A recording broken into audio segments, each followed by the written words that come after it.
صلاح الدین ایوبی کا بھی تذکرہ کرتے ہیں. سلطان صلاح الدین ایوبی فاتح بیت المقدس، ایک سپہ سالار کے نام سے دنیا جانتی ہے.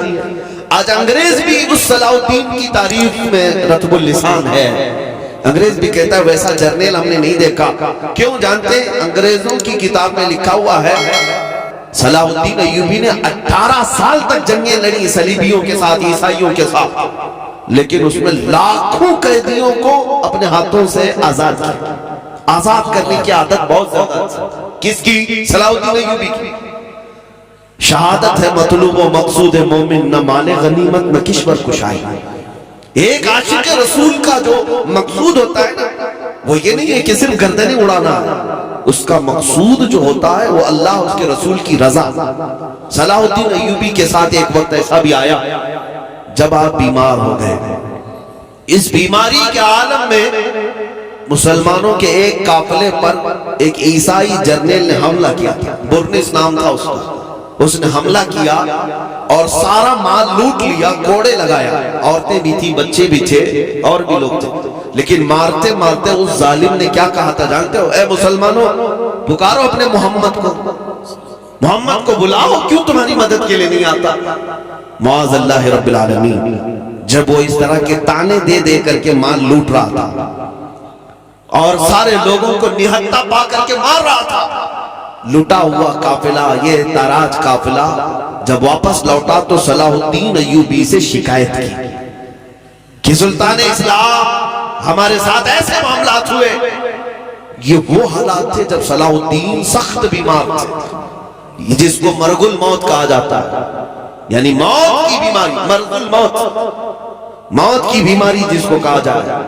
لوگ عیادت کے لیے آ رہے تھے، لیکن صلاح الدین ایوبی نے جیسے ہی یہ بات سنی، اللہ کی بارگاہ میں ہاتھ پھیلا ہے، کہا اے رب ذوالجلال، تو نے صلاح الدین کو ہر چیز عطا کی، بس تیرا یہ ناچیز بندہ، عاجز بندہ اتنی بھیک مانگتا ہے کہ میری عمر کو اتنی لمبی کر دے کہ میں برنس کا سر اڑا سکوں، اتنی زندگی اور دے دے. کیوں؟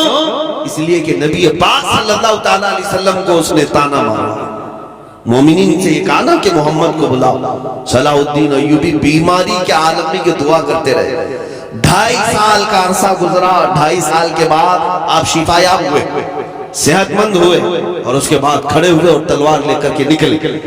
مومنین کی فوج کو جگہ جگہ روانہ کیا، مار کے ہوئے. ایک دن وہ آ بھی گیا جب یہ برنس ہتھے چڑھ گیا مسلمانوں کی، گرفتار ہو گیا.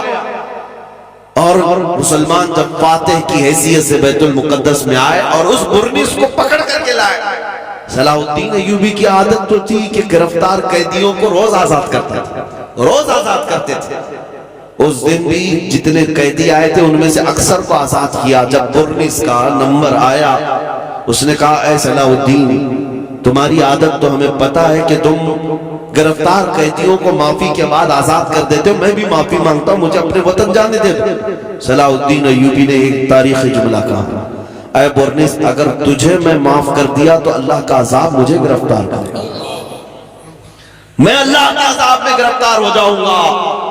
تیری زبان سے میں نے وہ نازیبا کلمہ سنا ہے جس کو ایک مومن سن کر کے زندہ رہنا بیکار سمجھتا. صلاح الدین ایوبی نے تلوار لہرائی اور اس کی گردن پر رکھ کر کے کہا، آج سے 2.5 سال پہلے تو نے مسلمانوں سے کہا تھا کہ بلاؤ محمد کہاں ہے. دیکھ اس محمد نے صلاح الدین کو بھیجا ہے تیرا سر قلم کرنے. سبحان اللہ، سبحان اللہ، نعرہ تکبیر صلی اللہ تعالیٰ علیہ وآلہ وسلم. فاتحین اسلام. سبحان اللہ، اس کا سر قلم کیا. لیکن جو بات مجھے عرض کرنی ہے وہ یہ ہے میرے عزیزوں، یہ جو 2.5 سال کا عرصہ گزرا نا، جو بیماری کے عالم میں تھے صلاح الدین ایوبی، یہ 2.5 سال کے بارے میں ان کے شاگرد اور ان کے فوجی روایت کرتے ہیں ایک دن بھی ہم نے صلاح الدین کو پیر پھیلا کر سوتے ہوئے نہیں دیکھا. اللہ، 2.5 سال تک پیر پھیلا کر کے نہیں سویا. بیمار بھی تھے. لوگ کہتے کہ لمبا سو جائیں، وہ کہتے جلال میں آ کر کہ تم مجھے سیدھا سونے کی بات کرتے ہو، جبکہ میرے اوپر ابھی فرض باقی ہے میرے نبی پاک کو گالی. سبحان اللہ، اس فرض کی جب تک سبکدوشی نہ ہو میں اپنے پیر لمبے نہیں کروں گا. یہ تھے ہمارے سلاطین اسلام. ان کو اللہ تعالیٰ نے جو فتوحات عطا کی ہیں وہ وفائے مصطفیٰ پہ عطا کی. بے شک نبی پاک صلی اللہ تعالیٰ علیہ وسلم کی وفاداری میں ملی یہ ساری چیز.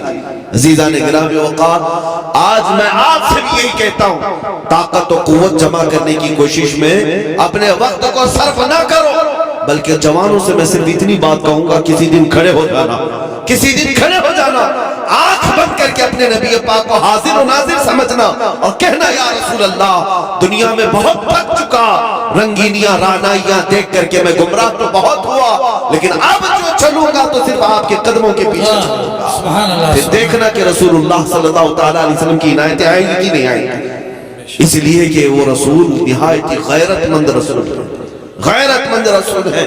ان جوانوں سے میں کہتا ہوں جو کسی لیلا کی محبت میں مجنون ہو گئے، پاگل نظر آتے ہیں، چہرہ لٹکا ہوا ہے، محبوبہ چھوڑ کر بھاگ گئی تو یہ خودکشی کرنے پر آ گیا اور شعر و شاعری میں زندگی گزارنے لگ گیا. ایک صاحب آئے تھے میرے پاس، وہ درد کی داستان سنا رہے تھے. 4 سال کا ہمارا رشتہ تھا، چھوڑ کر بھاگ گئی اور آپ چہرہ لٹکائے ادھر ادھر گھوم رہے، شعر و شاعری کر رہے ہیں. میں نے یہی کہا تھا، نہ تھا، جب دل دینا ہی تھا تو ایسے کو کیوں دیا جو روز اپنا دل بدل دے. یہ دنیا ہے جس کو اعلیٰ حضرت نے کہا تھا شہد دکھائے زہر پلائے، قاتل ڈائیں شوہر کش، یہ اپنی شوہر کو مارنے والی دنیا ہے.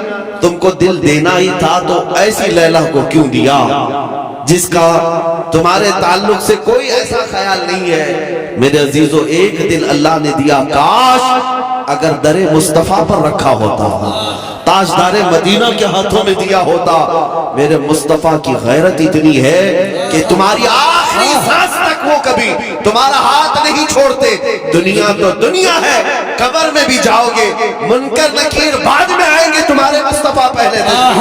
سبحان اللہ. قبر تو قبر ہے، حشر کے دن بھی یہی حال ہوگا جب کوئی تمہیں پوچھ نہیں رہا ہوگا. ماں بچے سے بھاگ رہی ہوگی لیکن وہ مصطفیٰ ہے.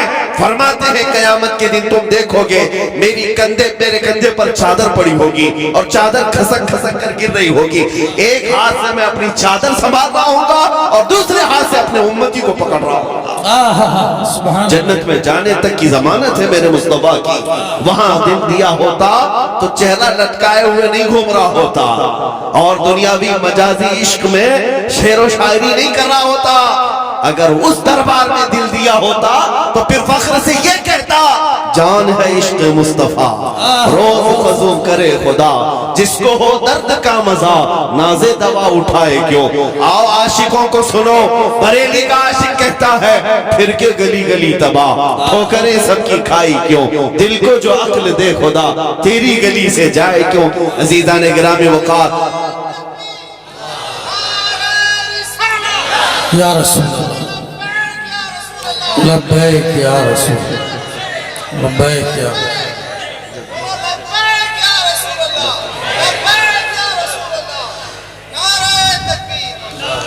میں بات عرض یہ کر رہا ہوں، اس کے پیروکار ہونا اور اس کے حسن پر فدا ہونا یہ چھوڑ دو. تمہیں جوانی ان دنیاوی مجازی عاشقوں کے طور پر گزارنے کے لیے نہیں دی گئی ہے. تمہیں جو دنیا اور تمہیں جو زندگی دی گئی ہے وہ نبی پاک صلی اللہ تعالیٰ علیہ وسلم سے وفا کے لیے دی گئی ہے.